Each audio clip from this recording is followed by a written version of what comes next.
Hello, I'm Morris Foster, President of the School for Advanced Research. Welcome to today's presentation, part of our Humanities Festival, Food for Thought. I hope that whatever time zone you are in, you have had some good food already, and that you will enjoy the thought that you will get out of today's presentation. SAR is pleased to present Michaela DeSoucey, exploring the complex cultural meanings of moral eating. And in addition to today's lecture, tomorrow we will have a book discussion with Michaela, which will be much more interactive at 10 a.m. Mountain Time. And there will be a slide later in the presentation showing how you can register for that. I'm also joined today by Brittany Goodrich, my colleague here at SAR, who is going to do the Q&A after today's talk. Brittany, would you like to introduce yourself? Thanks, Morris. Hi, I'm Brittany Goodrich. I'm the membership coordinator at the School for Advanced Research. I also have a background in food and sustainable agriculture, including a master's in food culture from the University of Gastronomic Sciences in Italy. So they asked me to lead the Q&A for that reason, and I will join you at the end. And so in the meantime, while we're listening to Michaela's talk, if you have any questions that pop up, at the bottom of your screen, there's a Q&A option or button that you can click where you can enter in your questions. And then at the end, I will sort through them and present the ones that feel the most relevant. So, yeah. Thanks, Brittany. I'd like to thank our generous sponsors who have made this event possible, starting, of course, with Anonymous, but also including the Patricia G. Foshi Charitable Fund, Adobo Catering, Flora Crichton Lecture Fund, Founders Society members, Thornburg Investment Management, Luke and Betty Vortman Endowment Fund, Slow Food Santa Fe, Dan Mirians of UBS Financial Services, REW Wealth, Santa Fe Dining, and Shiprock Santa Fe. Events like these are made possible by the generous support of our donors and members. If you would like information on becoming an SAR member, please visit our website at members.sarweb.org. Michaela DeSoucey is an Associate Professor of Sociology and the Director of the Sociology Graduate Program at North Carolina State University in Raleigh. She received her BA from Swarthmore College, her MA and PhD in sociology at Northwestern University, and was a postdoctoral research associate at Princeton University. She is an award-winning cultural sociologist, and as we learned in talking to her a little bit ago, an award-winning tennis player as well, whose research examines the politics of cultural markets, organizations, and consumption related to food. She is the author of Contested Tastes, Foie Gras and the Politics of Food, published by Princeton University Press in 2016, and has recently contracted with Polity Press to write Food Culture, a Sociological Introduction. Michaela, it's over to you. Thank you so much. Thank you so much for inviting me to participate in this festival series. It's really an honor to share some of my work and some of my ideas with all of you, even if it did end up being over Zoom. So I'm going to share my screen here.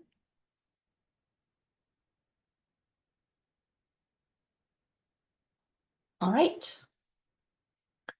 So for those who don't know, sociology is the study of social life and social change.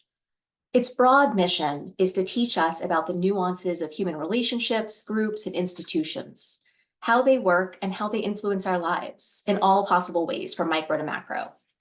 A core value of the sociological enterprise is to make different aspects of human society both easy to understand and relatable. Like Morris said, I did my PhD at Northwestern University outside of Chicago, and I've been working at NC State University since 2012 as a sociologist of culture, but also as a sociologist of organizations, markets, and politics. Cultural sociology offers a combined theoretical and methodological framework for making sense of the complex meanings that people create and then attach to things like objects, groups, events, interactions, even other people. What are these meanings? Where do they come from? And how do they influence what we do? We as individuals and we as members of groups of all sizes. I've been particularly interested in how this works for food. The ways that people and groups get behind particular ideas and beliefs about food production and consumption, how money, resources, and value structures get mobilized in their promotion or opposition, and the kinds of resistance and unintended consequences that can and often do emerge in response. So in other words, what does meaning making around food and around cuisine look like in action? How does it affect and how is it affected by things like group identities, moral norms, laws, sometimes in unexpected ways?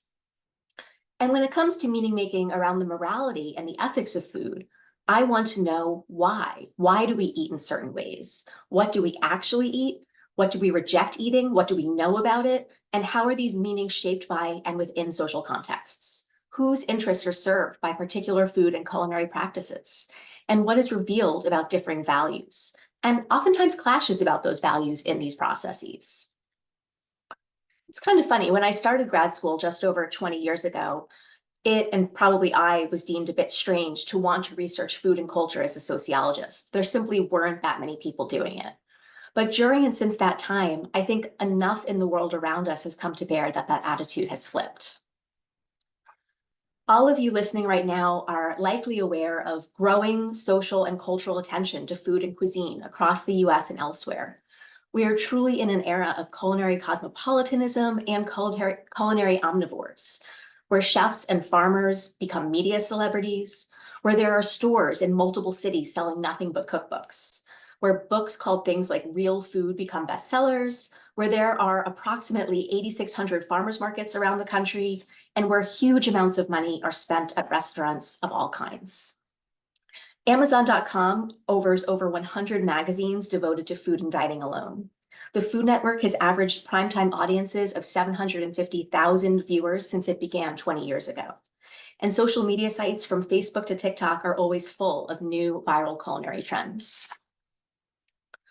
So food indubitably matters at the smallest and largest units of sociological analysis, and everywhere in between. It's not just about nutrition, but rather is deeply embedded in social, cultural, economic, media, and political contexts. Eating is lived experience. It's central to our personal and group identities, to our shared consumption desires and prohibitions. I might even go so far as to argue that there's maybe no better way to understand a society or a culture than by examining its attitudes toward food. There's also nothing more institutionally multifaceted than food, with real consequences for the social organization of markets and politics. Food is really big business. In the US, it's the second largest industry after defense. In Europe, food and agriculture take up approximately 38% of the total EU budget each year. And as we know, the food system is increasingly globalized and financialized, with corporations, trade organizations, and regulators linked in highly intricate ways. So in these current social and economic contexts, there are new ethical and moral questions about food that have gained a great deal of public attention.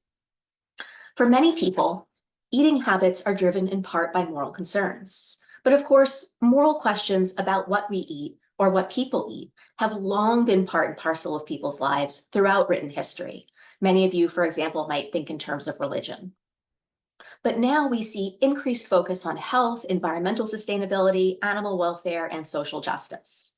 Moral eating today, I think, is sociologically interesting because of how it reflects our current societal values and norms. So not just influencing individual and collective food choices, but also how and why they're changing.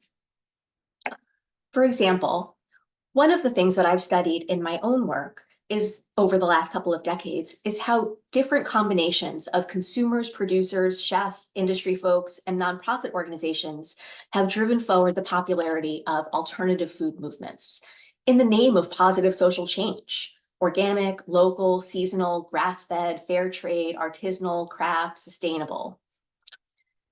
Existing social research about these kinds of foods suggests that they rest on a distinctly moral foundation, which motivates producer entry and sustains participation in what is otherwise very hard work, and which gives producers a sense of integrity, if not righteousness, because it entails providing care not just for their families and the land, but for their communities. For example, in a research project that I was a part of in graduate school on the process of new market creation for grass-fed meat and dairy, we interviewed about 80 grass-fed farmers and ranchers. And my collaborators and I found that it was not just financial or even environmental values that motivated them to do the work of starting new farms or transitioning their traditional operations. Much more important were deeply held values about authenticity, connectedness, naturalness, sustainability, and sincerity. Across our interviews all over the country, we repeatedly heard that these people were driven by fundamentally different ways of thinking about food production and then having the emotional urges to pursue them. Here on this slide, you see the cultural codes that we identified in our study. Deploying these codes help producers come together as market players in the creation of an actual market, as well as bridge the gaps between them and consumers, who are demographically and culturally different groups, by identifying common moral ground. For consumers, there's no denying that our culture assigns moral value to food and eating. Fruits and vegetables, unprocessed foods are called words like clean, pure, whole, and honest all the time. Rich and fatty foods are often described as sinfully delicious or indulgent. You see snack foods specifically marketed as reduced guilt or guilt-free. Somehow, we've decided that foods are either good or bad, and by extension, that the people that eat them are good or bad. And of course, we all know that there's quite a social divide between those who have the resources of time and money to even be able to eat these ways and those who do not. For eaters who can, and who have certain kinds of cultural capital, what some food scholars call culinary capital, you now have to have a position on food as a cultural product, its production methods, its aesthetics, its environmental impacts, and its ethics. Otherwise, people might look at you as if you'd said you had no preferences about something like recycling or cigarette smoking or even political candidates. You know which foods you're supposed to want and which foods you're supposed to avoid. And what's funny, for someone like me who was involved with the local food movement throughout grad school and has always thought that this is how I would be, things change when you have children.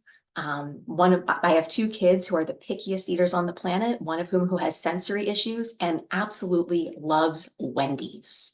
And so I have eaten more at Wendy's restaurants in the last few years than I care to admit.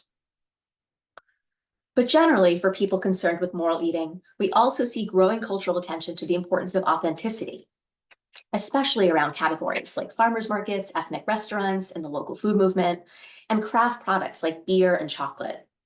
How foods are grown and prepared by whom, I think this is such an important point in talking about moral eating today.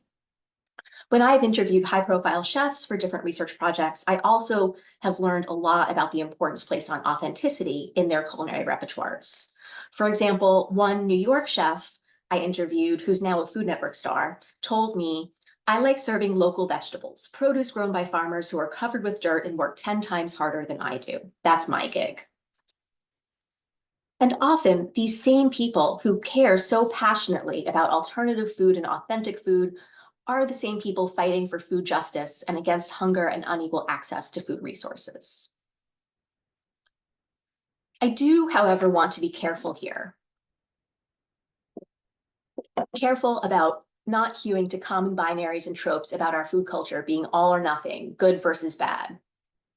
The politics inherent in the language of morality and virtue are often used to frame certain foods as social problems and other foods as the definitive answers to those problems. But a locally grown non-organic apple can be marketed as virtuous, as can an organic apple grown overseas and marketed by a large firm. Which one is better for the whole system? It sort of depends. Natural, GMO-free, artisanal, small batch potato chips are still potato chips. And as one small-scale organic farmer told me when I was doing research on farmers markets, a lousy organic tomato is still a lousy tomato. So I don't want to use hero and villain language to talk about farmers or agribusinesses or fast food versus locavore restaurants or eaters for that matter. What I do want to do is discuss some of the complexities of these cultural overtones of moral eating as it's become part of public discussions around food. Across my work, I argue that food and eating don't just reveal social and cultural sensibilities, they also actively produce them. Foods are often used to create, enforce, and challenge both social and symbolic boundaries. Marketing, buying, cooking, consuming food are all important vehicles through which moral identities and expectations about moral identities are circulated and sometimes transgressed. Food and cuisine can be both sources of bringing people together, but also keeping them apart, and sometimes at the same time. For example, I have learned quite a lot living in North Carolina the last 12 years about the clear social boundaries around different styles of barbecue. And more seriously, this has come to bear in recent national news about the totally false claims about Haitian immigrants in Ohio stealing and eating people's pets to inflame racial hatred toward immigrants, with real repercussions toward people's safety and lives. So foods enjoy political as well as morally charged lives. Across my work, I call this gastropolitics. And I use the term politics broadly here to mean a form of concerted activity among social actors that involves stakes in particular goals. I see gastropolitics as an inclusive concept. It's everyday politics where people lobby or fight to convince others to change their actions. And it's also capital P politics, the existing structures and institutions that shape the food system. Politics, then, is necessarily the intersection of public and private lives. Anthropologist Arjuna Parai used the idea of gastropolitics in 1981 to argue about the semiotic properties of food and how it allows food to be both a medium and sometimes the message of conflict. In this view, foods are resources or tools that affect and respond to political agendas. I have found that to study this from a more sociological and relational perspective requires looking at stakeholders of all shapes and sizes and levels of influence. It involves debates among people deciding how to exist together and seeking to achieve particular goals. And in terms of national and international market dynamics, where certain foods can become icons or touchstones of moral contention. Virtue and vice around the politics of food then become realms of active negotiation. And while it's about commodities that exist in the marketplace, there's also a highly symbolic side to food. It's about the sensory pleasure of eating. And taste becomes a place where we get to enjoy some of the slipperiness of language about the dynamic nature of cultural categories. Sociologists often think about taste as being part of class distinction, about group style or the cachet that comes with elite consumption.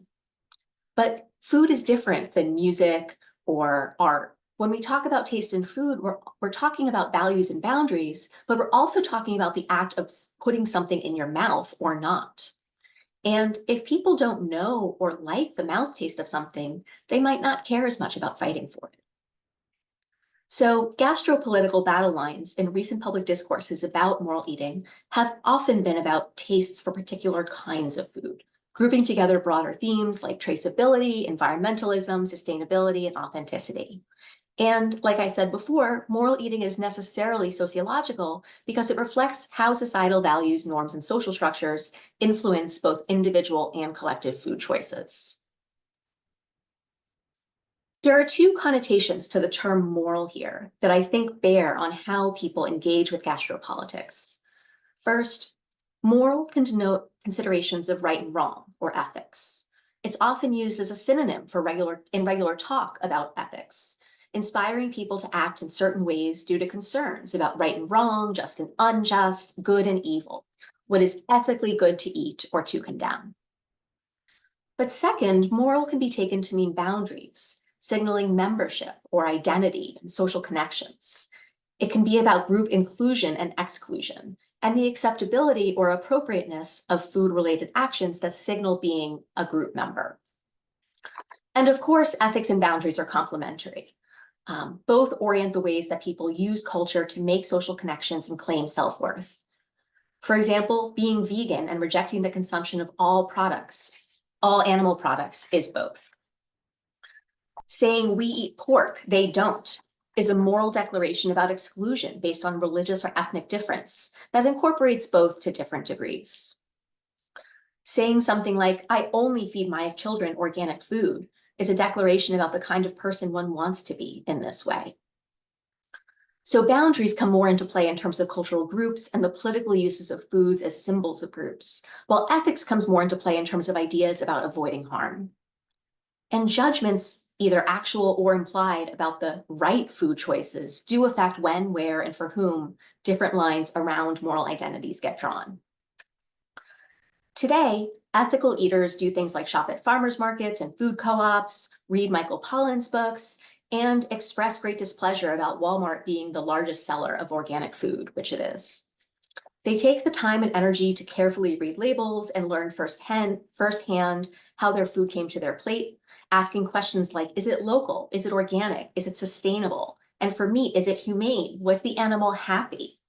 And they do so in service of what we've come to think of as quote unquote voting with your fork, to avoid greed, corruption, and exploitation through spending your money in particular ways.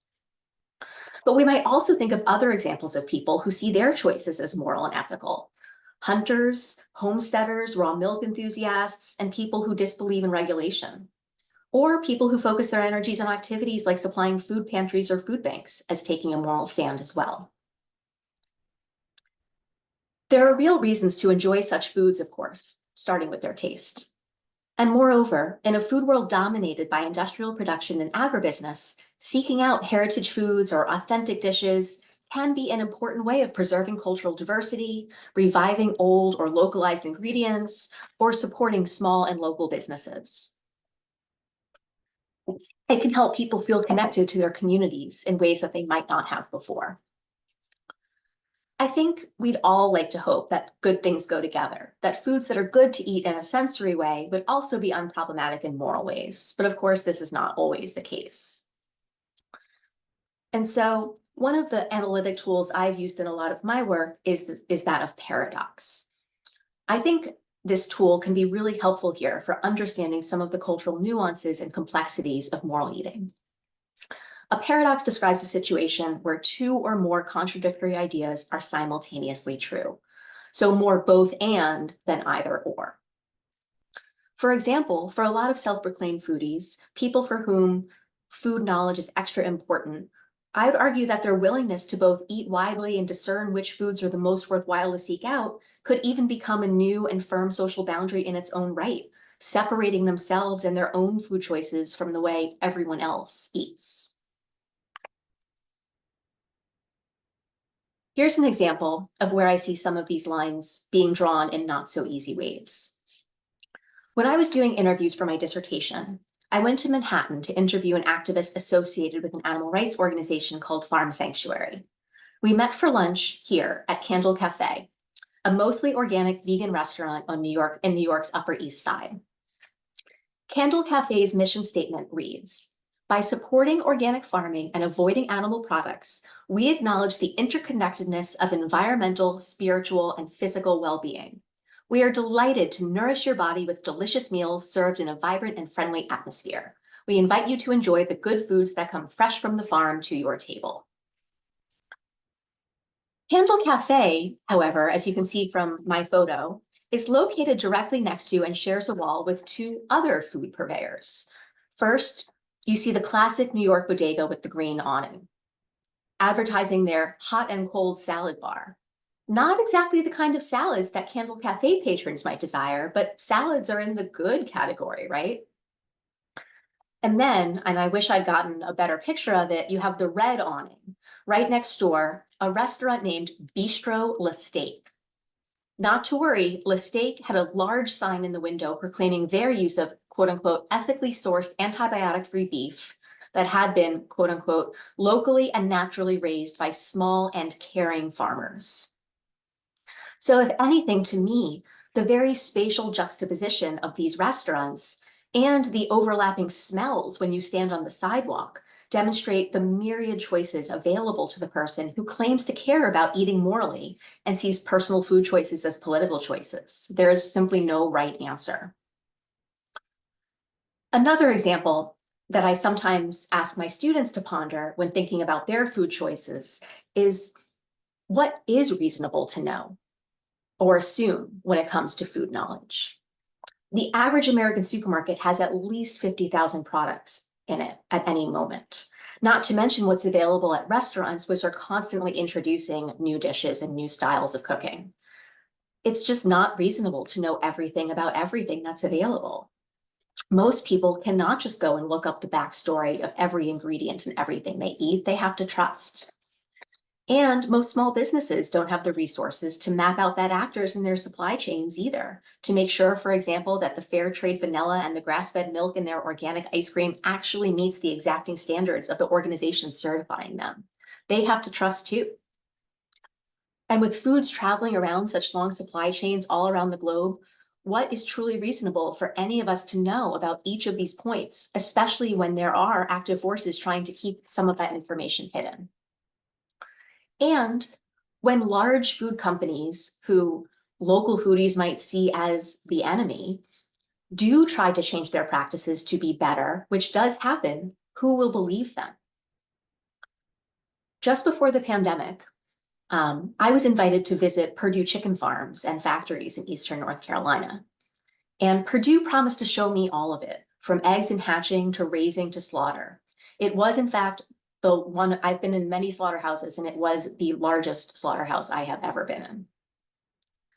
It turns out that over the last decade, Purdue has been purposely working with some of the top animal rights and welfare groups in the country to be better about their humane practices. And they were eager to show it off. But even if they do improve their commitment to animal welfare and family farmers, my takeaway from those visits was that Purdue is still in the business of producing relatively cheap meat and lots of it, not raising animals, not backyard chickens. Purdue is the third largest poultry producer in the US and processes 700 million chickens a year. And even though Purdue's chicken farms are just an hour and a half from Raleigh, where I live, you will never see them advertised in Eat Local guides like these, whose mission is, quote unquote, to celebrate the growers, producers, retailers, chefs, bakers, home cooks, and others who energize our community with locally based food choices. So local here means kind or category, not just place. It's clear then that moral eating is something that many people not only have strong feelings about, but think about in particular and often contradictory ways, making the concept contested, and a concept that remains loosely defined. But this looseness doesn't stop people from feeling strongly about it. And this is where affect comes in, what underpins people's emotions, behaviors, and actions in relation to food and culinary politics. And these emotions and meanings become commodified when they're used to frame iconicity and moral acceptability of certain foods or kinds of foods to certain groups of people, which are in turn fundamentally based on competing values. Take lab-grown meat or plant-based meats, for example, like Impossible Meat, which is something that many people listening to this webinar may have tried. Plant-based meats have become commercially available at grocery stores and restaurants. And just last year in 2023, 2 companies in California had their lab-grown chicken meat approved by the USDA. It's not commercially available yet, but all signs are pointing to soon. For things like Impossible Meat, which is available, its popular rise can be looked at through oppositional cultural and moral frames of animal rights and corporate control. It's become more popular in part due to the rise of people who believe in the harms of eating meat and are very aware of recurring exposés of the appalling conditions of a lot of animal agribusiness. But it has only become available to the mainstream because of the support of venture capital and the infusion of tech dollars into its development. The practices of making it are really resource intensive, converting monocrop soy to something that looks and bleeds like ground meat, making what is really a truly industrial product. And it becomes then a financialized and industrialized product that works against nature in a basic way that many sustainable agriculture proponents decry. So we can ask then, well, what does everybody think about this? What do vegans and vegetarians, people who refuse to eat meat on ethical grounds, think about these products? How are they marketed or not to meat eaters, including those who support local food movements and pasture-raised or grass-fed meat? Is it technological progress, or is it venture capital run amok? And here's an interesting one that came up last year among religious leaders. Can lab-grown pork be labeled kosher or halal? The jury is still out. As my last example, I'd like to show you something that I have been using as a teaching tool in all of my sociology of food classes for the last decade. It's an award-winning 3.5-minute animated version of the moral food story that was released by Chipotle, the fast food giant, about 10 years ago, entitled The Scarecrow. It was never aired on television. It was designed to be a viral film. So I am going to see if I can share it with you now.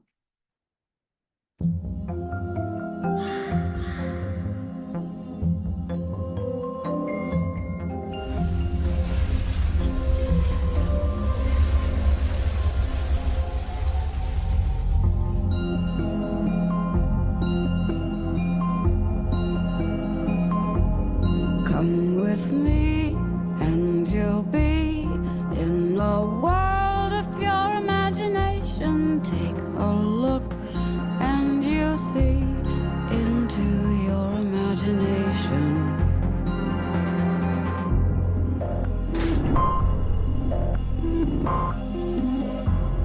We'll begin with a spin, traveling in a world of my creation. What we'll see will defy explanation.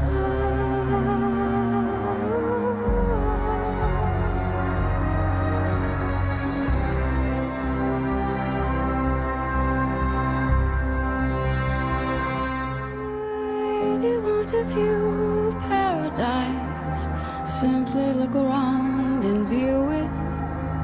Anything you want to, do it.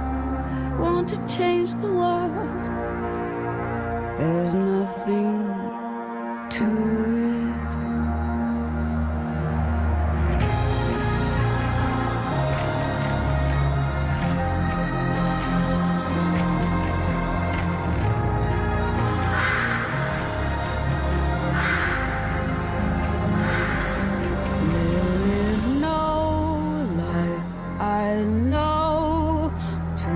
Compare with pure imagination, living there, you'll be free if you truly wish to be.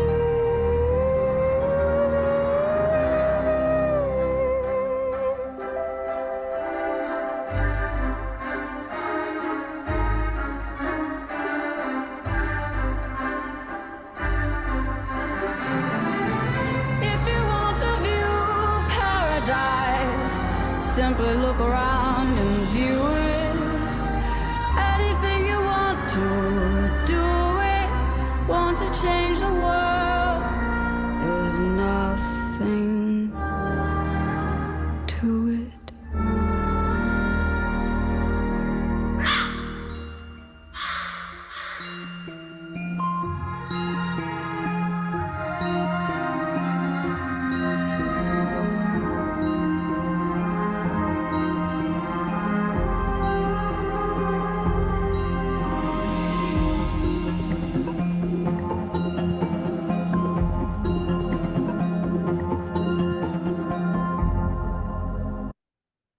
All right, so in that film, say commercial, but film, you, the viewer, are invited to identify with the Scarecrow, right? As he goes to his factory job and commutes home on a train through a dystopian landscape, scenes of corporate greenwashing, profit over ethics. But then the Scarecrow resists. He returns to his brightly colored, happy home, where his own garden respects the natural environment and animal welfare, and he prepares delicious burritos, but it seems without any meat, to sell to urban customers under a cheerful, inspirational banner, "Cultivate a Better World." Right. The film emphasizes the consequences of industrial farming, positioning it as a moral failure and contrasting it with the positive moral values of sustainable, wholesome, and humane food production, which Chipotle, of course, positions itself as supporting. This juxtaposition aligns with values of sustainability, transparency, and care for the environment and animals. And the story offers viewers a sense of moral redemption, a burrito made of wholesome, sustainably raised ingredients by a caring worker in service of a better world. The story of this film aims to construct an overall coherent and morally charged sense of meaning around food production and consumption. The Scarecrow's journey is the epitome of a morality tale. It reflects the idea that consumers can resist immoral and unethical food systems by supporting companies that promote sustainable and humane practices. It works to appeal to the audience's desire for food produced with care. The Scarecrow's decision to open a burrito shop symbolizes consumer empowerment through virtuous food choices. And this is important for the cultural complexities of moral eating. A shared sense of moral meaning works to establish these personal and collective identities embedded in the food supply chain. And from a cultural sociological perspective, we can think of these identities as characters in the story: ethical consumers, conscientious butchers, respectable chefs, sustainable farmers, as well as villains who add dramatic tension. Sociologist Arlie Hochschild's concept of a deep story, I think, is very helpful here to make cultural analytic sense of why this case and others like it resonate. Deep stories are ones that are felt, they're not merely factual. Accuracy just isn't as important as whether something feels true, if it aligns with people's values, hopes, fears, etc. People respond positively if they believe such statements evoke a deeper, more important truth. To be sure, I don't necessarily see such moral flexibility as categorically wrong. We just have to acknowledge it for what it is. As a society, for instance, we tend to think that telling kids that Santa Claus exists is unproblematic because doing so protects certain values, such as children's childhood innocence and imagination. But viewers should not confuse this morality tale with Chipotle's actual practices. Of course, it's a large company and one that has been under public scrutiny for interrelated stories since. For one thing, Chipotle is not as removed from industrial agriculture as this film implies. 2 years after The Scarecrow, 600 Chipotle locations nationwide stopped serving pork after it was revealed that one of its pork suppliers, likely a very large pork supplier, failed to meet what the chain called its responsibly raised meat standards, what they originally had called naturally raised. And it wasn't clear how long Chipotle was serving meat from that supplier. At the same time, responsibly raised and naturally raised are not federally regulated terms, and Chipotle does not require producers to be certified organic or certified humane. As renowned food scholar Marion Nessel has said, natural is on the honor system. And farms that raise pigs for pork outside of things like gestation crates, which animal welfare activists decry, still represent a very small portion of the pork industry. Chipotle was also sued that year for using ingredients with GMOs, genetically modified organisms, despite advertising that it is fully GMO-free. The class action lawsuit alleged that the chain was deceiving healthy lifestyle and environmentally conscious consumers. In 2019, Chipotle agreed to pay $6.5 million in damages. And then in 2020, Chipotle agreed to pay a $25 million criminal fine and instituted a comprehensive food safety program to resolve criminal charges that it had sold adulterated food that sickened more than 1,100 people across the US between 2015 and 2018. $25 million is the largest fine ever imposed in a food safety case. The criminal charges stemmed in part from incidences relating to outbreaks of norovirus in Chipotle restaurants. Norovirus is a highly contagious pathogen that can be easily transmitted by infected food workers handling ready-to-eat foods. The agreement reached allowed the company to avoid conviction, quote, if it complies with an improved food safety program, quote, unquote, said the Justice Department. So to conclude and hopefully bring it all together, these examples, I think, of paradoxes are just a few that show how we use moral frameworks to make sense of our relationships to food and eating, past, present, and future. I think gastropolitics is an incredibly useful tool to help us make sense of all of these paradoxes. It's important that the policing of ethical boundaries in the Chipotle scandals I just mentioned, which were inherently about morality, were based on federal regulation and the legal system, not just consumer aspirations. And as social life and our institutions continue to change, food will continue to be used as an outlet for people in their attempts to ground moral identities, responsibilities, fears, and desires. So I think we need to remain cautious and critical of those who claim that they have all the answers to what moral eating should be, and to stay cognizant that understanding food's cultural complexities will be ongoing discussions that cut across space, place, and politics. So thank you so much for listening, and I look forward to the Q&A and our discussion.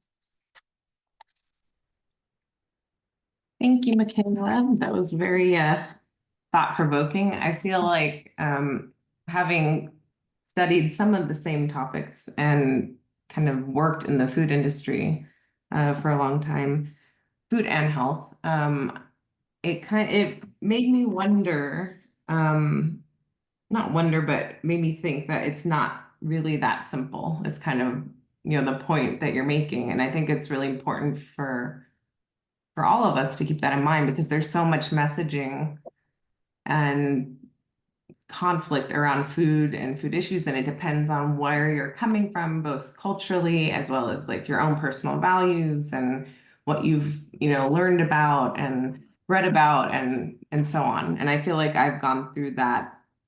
I'm on that journey as well, where I've not eaten meat for like over 12 years, but I'm slowly eating some now, knowing that there's a lot of false advertising and there's a lot of falsification in the food industry. Like, olive oil that's says it's extra virgin olive oil, but is only like 10% that or something along those lines. Or fish that's supposed to be one kind of fish when it's really a different one being passed off as that more expensive fish. There's been a lot of exposés about that. Yeah. So my first question, the first question that came up for me is, it was early on in your talk, and I was wondering if you have any thoughts on why we hyper focus on food in this way, and why it's such like a contentious issue, why it's become so prevalent, as far as there's such like a point of asserting one's morality in our culture and maybe globally. But I wonder also if it's specifically more exaggerated in the US or not. I don't know if you have feelings on any of that then. Yeah, I mean, that's a great question. So I'm going to give you somebody else's answer and not mine to that question. There is an excellent book written by, I think she might be a historian, named Margot Finn, called Discriminating Tastes. And I completely buy her argument that our hyperfixation in the first couple of decades of the 21st century on food is absolutely reminiscent of the Gilded Age, of the first couple of decades of the 1900s in terms of focus on food then.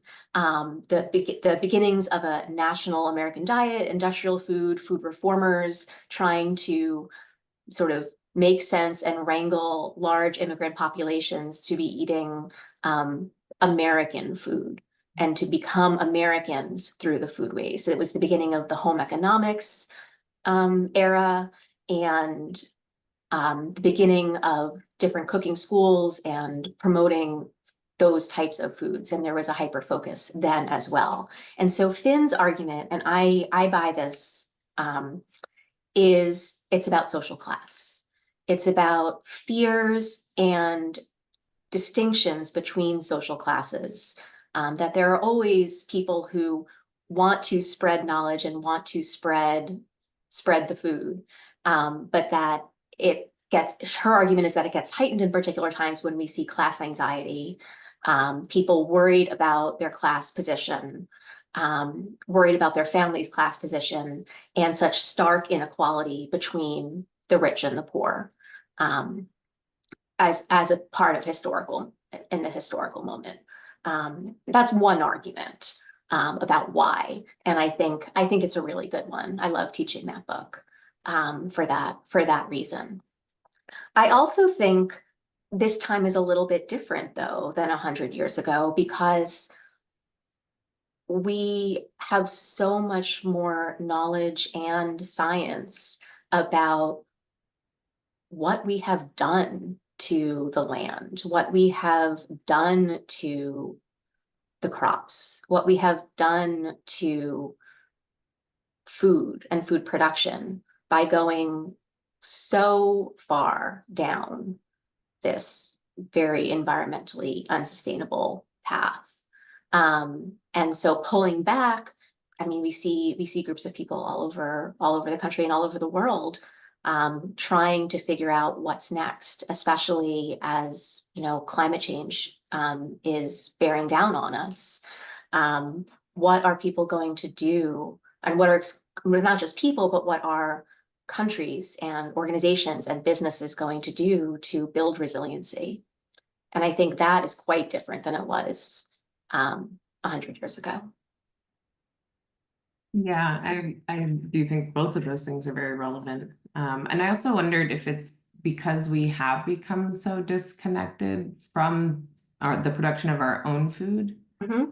And so we have this, it's so much to navigate, right? Like there's so many choices and there's so much information, differing views. And it's like, it's like trying to find your identity. Whereas Right. before, food was just food. It came from, you went and Well, hunted. this is my full-time job and I can barely keep up. Right, yeah. I took current concepts of nutrition and health in college. I was a public health major. Mm-hmm. And that was one of the takeaways of the class. My professor said, it's always changing. Mm-hmm. The only constant is change. Yeah. So let's see. I know there was one question in the Q&A, now two questions. The first one just said, I'd like to hear specific examples. I don't know of what. If anyone wants to clarify that'd be helpful. Let's see, this one said, okay. So this comes from Paul Ryer, who works at SAR and is in charge of the scholar programs here. He says, as an anthropologist and former student of Origin Apartheid. Yeah, I appreciate your mention of the semiotics of food. How might we relate a semiotic approach to the moral questions you are exploring, i.e. for apartheid, a category like natural or nature is itself a cultural category? Mm-hmm. Mm-hmm. Paul, thank you for that question. So the paper that I worked on that I mentioned about grass-fed meat and dairy production is actually the analysis that we did of all of this qualitative data was a semiotic analysis using Peircean semiotics to figure out not only what the cultural codes that were being mobilized were, but how they were mobilizing the creation of this new market and creating ties between producers and consumers. That article is in a journal that probably has the most boring name of any academic journal, Administrative Science Quarterly, which is kind of a boring name. But it was a really like amazing project to be a part of. My students will tell you that I get on them about semiotics a lot. So, but yes, natural is its own category in many ways. And it is and the way that we construct it as a category in the US versus elsewhere is also quite different. For anybody who has traveled and been to farms or rural areas overseas, to think what is natural in any of these places is, of course, a cultural construction. And have you explored a lot of on the global level, or have you focused mostly on the US? I have. So there's a plug for my book discussion tomorrow about the politics of foie gras in the US and France. I did a couple of years of field work in France. I also have done some other work recently on bean to bar chocolate and how bean to bar chocolate entrepreneurs are working to create and mobilize particular kinds of values and inject them into their supply chains that basically they believe that fair trade labels just don't go far enough. And so these businesses are not very profitable, but still going because of the value chains and the value structures that have been sort of built up through the cultural category of bean to bar. And do you feel like at the end of your talk, I was wondering if you feel like you have like a The answer is no. premise? You don't. The answer is no. I don't have any answers. You don't have any answer. Well, I mean, I try to be very careful about Yeah. not telling people what I think they should do. Yeah. I mean, if you have read my book that we'll discuss tomorrow, I still don't know the answer to the foie gras question after years of thinking about it. Maybe it's the sociologist curse is being able to see all of these yes ands at the same time. That, you know, when being asked to give a talk about moral eating, my first thought was, well, I'm certainly not going to tell people what to eat or what not to eat. That has to be on you. And there are different reasons that people choose to eat what they want to eat in various moments that aren't just about ethics and morals. There's convenience, there's cost, there's availability. I mean, the Wendy's thing, right? Never in my life did I think I would be going to Wendy's all the time.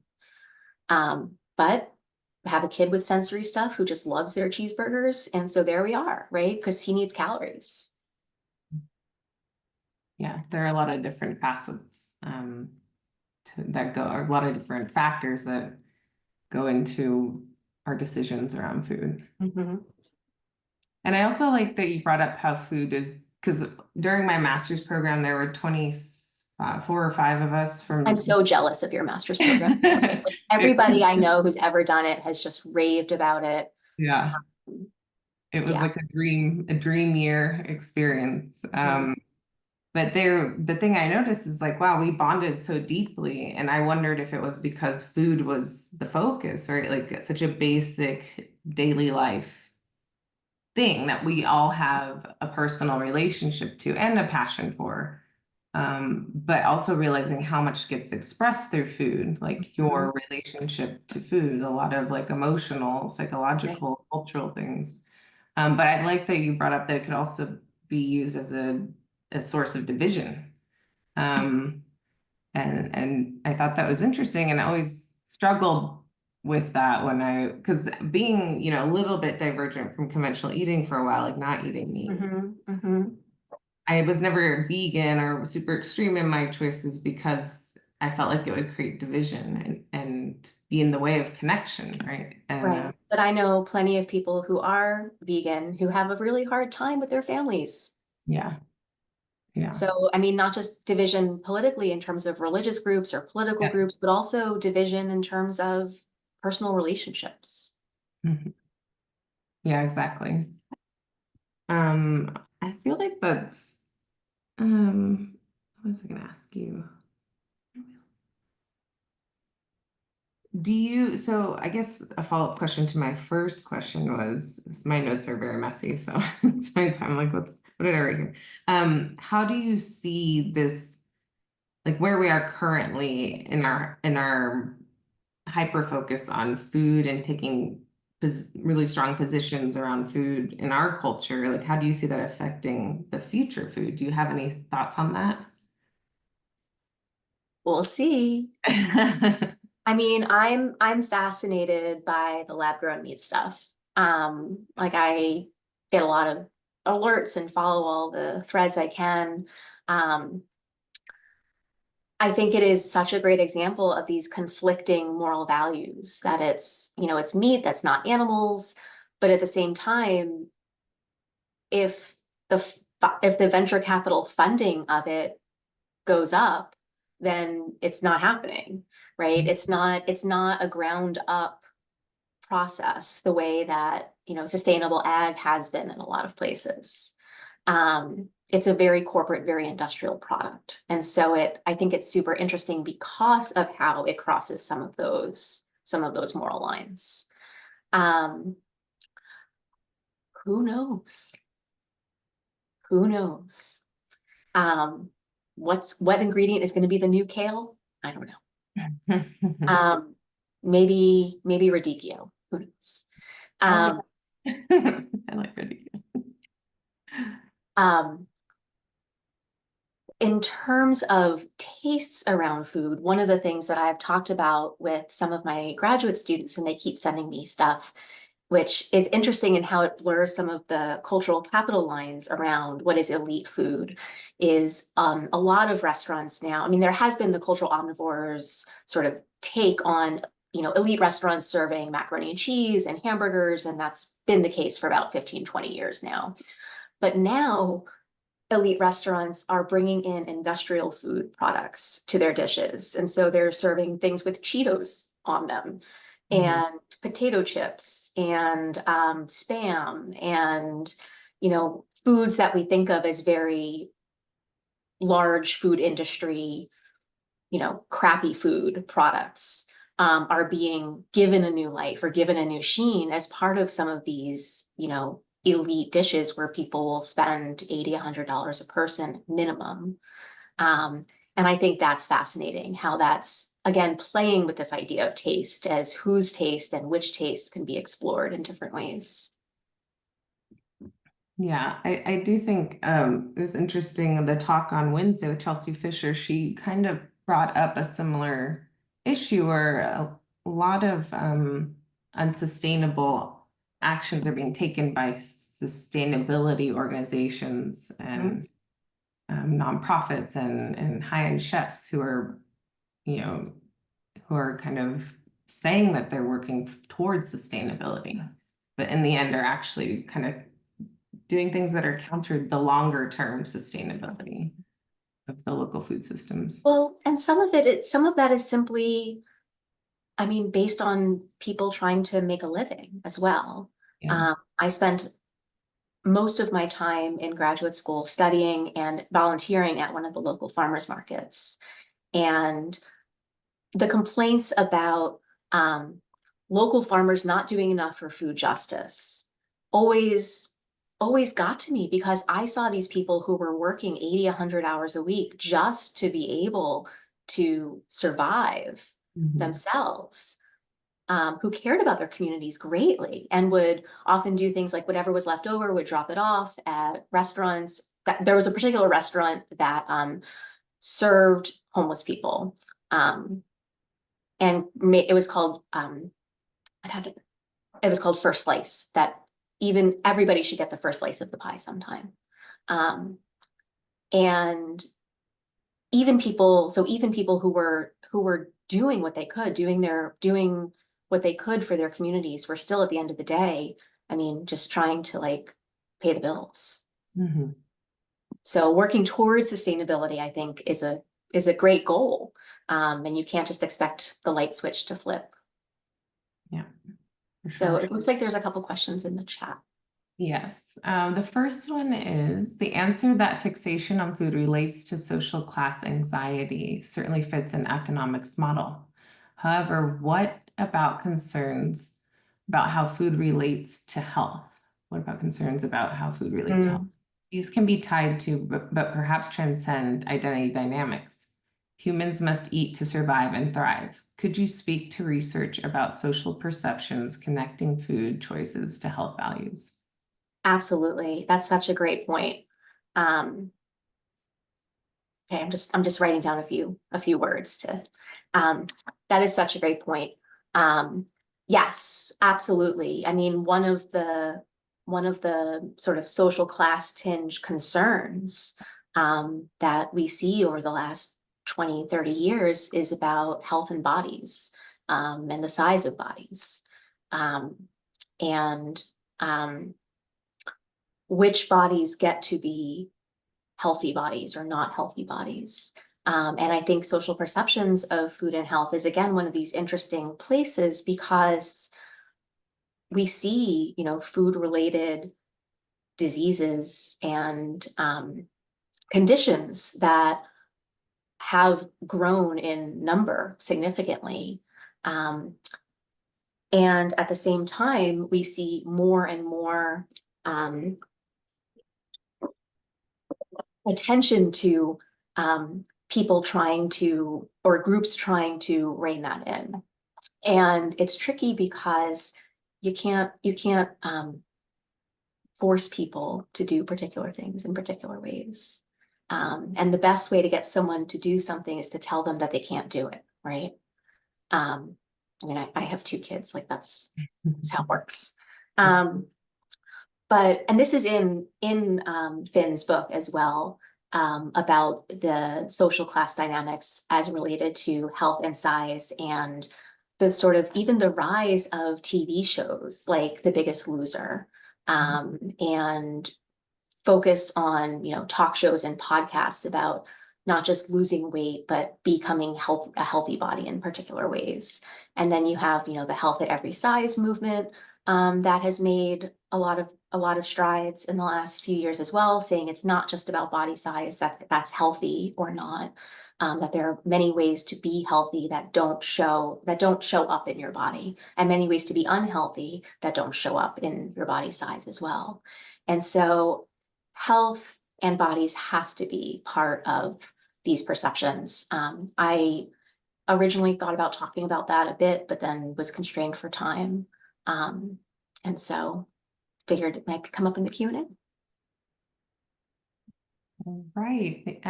So the next question is from Eli Wilson. He says, thank you for the fascinating talk. You mentioned that moral eating is related to social class. Do people from working class backgrounds evoke moral eating? If so, what would this look like? Thanks, Eli. Hi. Eli is a friend of mine.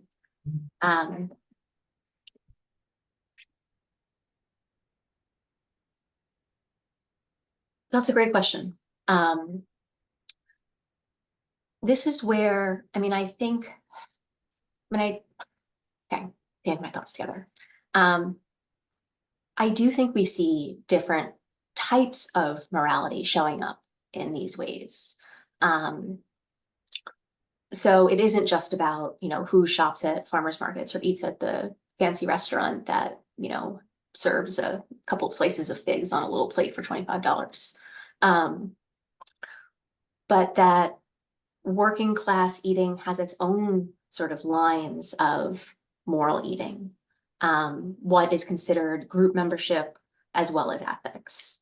And like I mentioned, hunters, for example, hunters or fishermen or people who have gardens on the side, that there's a certain type of moral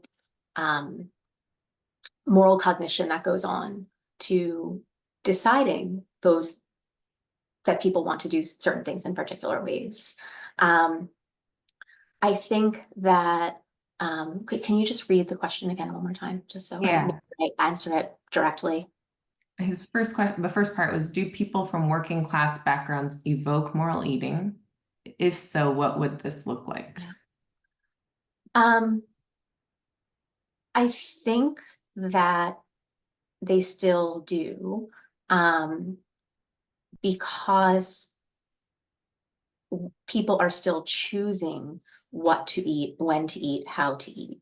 And they still do have just as much information as other people do about what they're eating, which is for most people, not a lot. And so I could easily think about, a study design, for example, that looked at what are the ways that people draw different lines around what signals group membership or signals familial membership or signals community membership. For many people, I would guess from the research that I've read that maybe they're not going to buy and eat bean to bar chocolate, but that chocolate as indulgence still draws a moral line, or guilt-free chocolate still draws a moral line that could be exerted in a different way or a complementary way.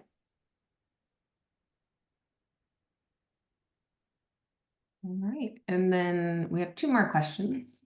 The next one's, I noticed that a local coffee shop, this is from an anonymous attendee. I noticed that a local coffee shop now serves a fake tuna sandwich made of hummus with potato chips. I don't know if that is elite or more a sense of gentrification. Our local farmers markets are dominated by Amish. I find what you have talked about interesting, but I would like to learn more about the Peircean semiotics. Mm-hmm. What is the name of the article that you wrote that draws upon Peirce? Okay, I'll do the last one first because that's easy. It is called Forage for Thought. And if you just Google it and Administrative Science Quarterly, you should be able to find a PDF of it online. That is really interesting about farmers markets and Amish. Yes.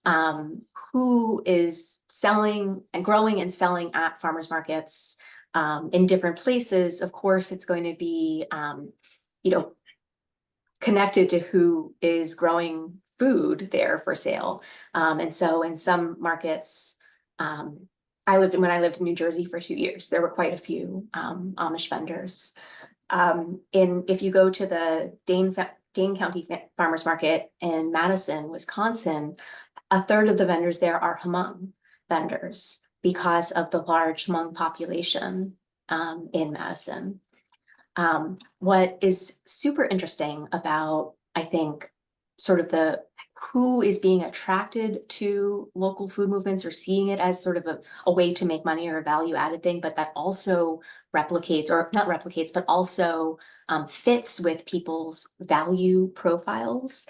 There was a few years ago, I don't know if he's published anything on it, there was a grad student who I chatted with who was doing his research about white nationalists at farmers markets and how across the country, sort of off the grid white nationalist groups were turning to raising food and coming to farmers markets to sell their produce to make money, and so that completely goes against the political shape of what many people think of as, the local sustainable food movement. And I don't know what happened to that research or that student, but I remember sitting there with my jaw down thinking, yes, that actually I could see how, those things fit together in that way. And I had never expected that. But there it is. Yeah, I definitely experienced that in Pennsylvania at the farmers markets. Did you? Yeah. Okay, the last question is, how do you see, this is from George Gamble. Yes, how do you see increasing globalization impacting our domestic food choices and consumption? It's the $1 million question. I mean, obviously food and ingredients and dishes and cuisines have always traveled around the world since people traveled around the world. That yes, we've seen, waves of new foods traveling and coming and being grown for export in the last 150 years. But I mean, it's important to remember that foods have always traveled with people. In terms of what's different, again, I think about globalization in the last 30, 40, 50 years is the consolidation of corporate ownership and finances. That we have to think about the political ramifications of having the entire food system controlled by a small handful of companies. And that is simply because to access the ports, to access the shipping, to access the communications between buyers and sellers, that it has become so conglomerized, or I think that's a word, conglomerized, that itself is, I think, one of those things that is hidden from view from a lot of people. Of course, it's really exciting to be able to get all these different, fruits and vegetables all year round. When I was a kid, strawberries happened in June and that was it. And I'm sure for many people in this call could say the same thing, right? That you got oranges in the winter and strawberries in June, and that was it. And so a little thumbs up is floating. And so to think about, again, I don't want to say it's just good or bad. It is. And so one of the things I think we as academics and observers need to keep aware of is all of the intricacies of why and how, and to not necessarily moralize whether we think it should or shouldn't be the case, but to try to at least make what is happening relatable and understandable to people. Well, I think that's a perfect note to end on. And we're just at our time. So thank you, perfect. Michaela. It was a great talk, great topic to explore together. And I think you're going to say something, right? To end, to close. Books discussion. I was going to invite everybody on this call to the discussion of my book, Contested Tastes, tomorrow at, I believe it is 10 a.m. Mountain Time, so 12 noon East Coast time where I am. And if you have read it or do read it before tomorrow, I would love to hear what parts of it made you laugh. So that is it. Thank you very, very much, everybody, for hanging with, and I hope to see you tomorrow.